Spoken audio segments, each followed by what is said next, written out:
Good morning, good morning, good morning. Hope everybody's doing well out there. Happy Valentine's Day for all those individuals out there who celebrate Valentine's Day. I hope you get everything that your heart desires. I want to say thank you again to all those individuals who reached out to me via text, phone call. It really kind of touched me, so I'm going to keep going and doing lives to hopefully keep you guys inspired. This morning, I want to talk to you about this little thing called fear, right? We all heard the acronym false evidence appearing real. I just want to go a little bit deeper this morning and talk about that, right? So sometimes we allow fear to hold us because the reason why we actually want to do something is not greater than the fear that's actually holding us back. So for instance, some of you guys may want to go back to school, right, to finish your degree. You may want to get a new job, right, because the current job that you're at is not really fulfilling and satisfying your needs. Well, sometimes the reason why, right, you want to do that, right? So why do you want to go get your degree? Like what's the point? Why do you want to finish it, right? So when you really understand that reasoning as to why, which I pretty much talk about, start with the end in mind, okay? What is that degree going to do for me? How is it going to help me? How is it going to advance me? And when that becomes greater than you not doing it, that's when the light turns on and the fear minimizes and you say, okay, this is what I need to do. For example, for myself, going live, right? So I have a high-level executive leadership coach, and he's been challenging myself and my classmates for a while to go live, right? So some of us actually were going live, there was no problem.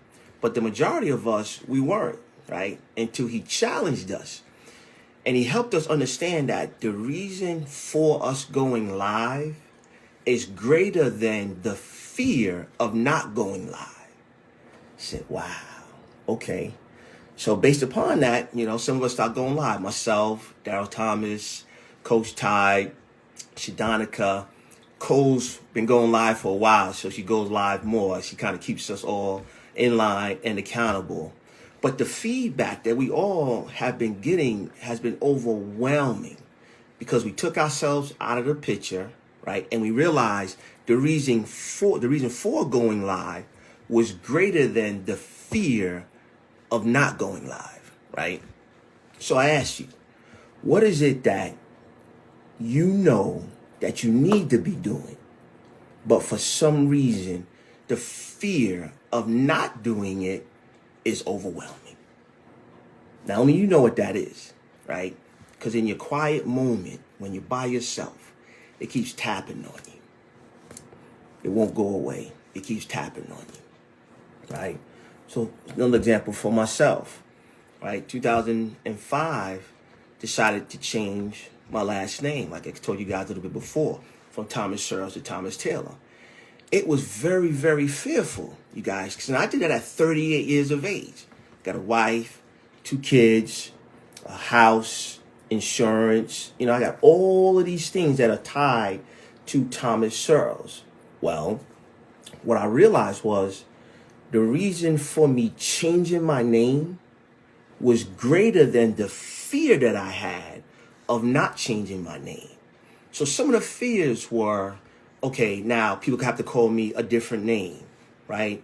Can I get through the part of people saying, okay, why did you change your name? I have to explain why I changed my name, right? So there was some fears there. I even got some kind of pushback, if you will, from some family members, right?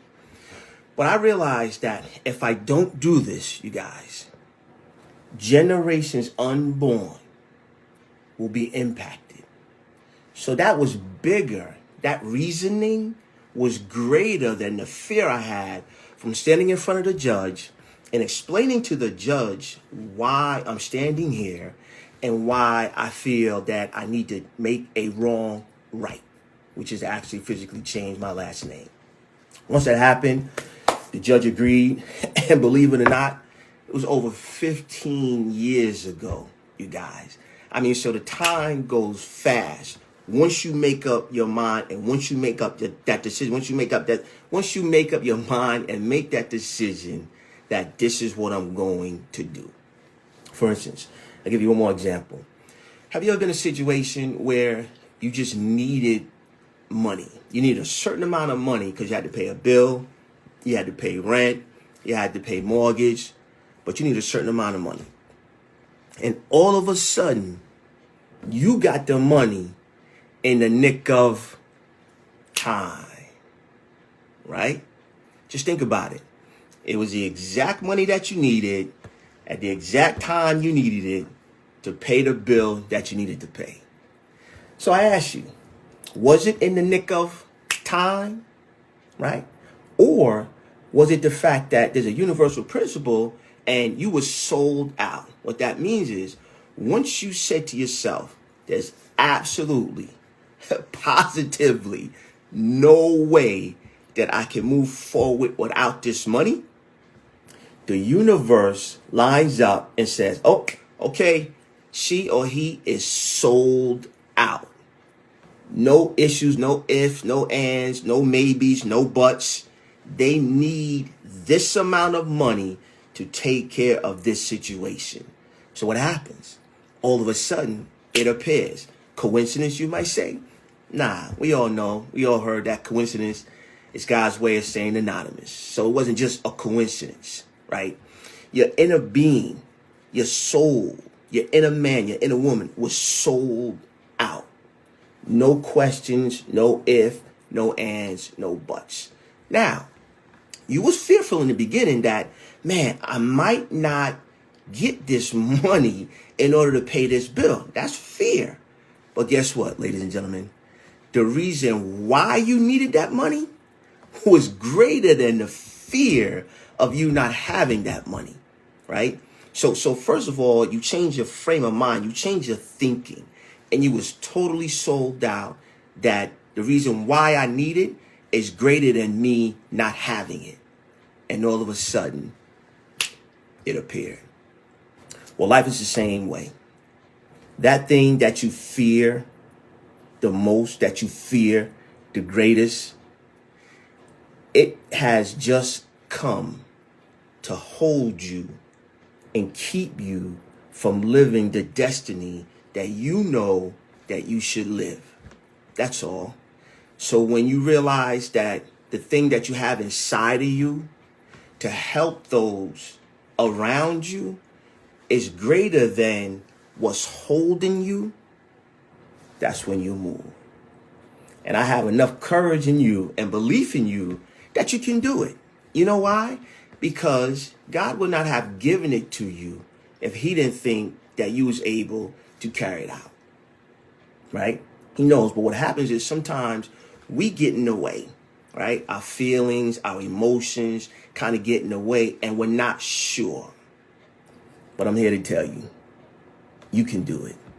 That thing that's inside of you is meant to be inside of you for a reason, because God knew that only you can do it. So I challenge you to understand the reason why you need to do something is greater than the fear of you not doing it. So you guys, that's my time. Go out there and have a fantastic Valentine's Day. Until we meet again, this is Thomas Taylor III. Go out there and make it a great day. I appreciate your time.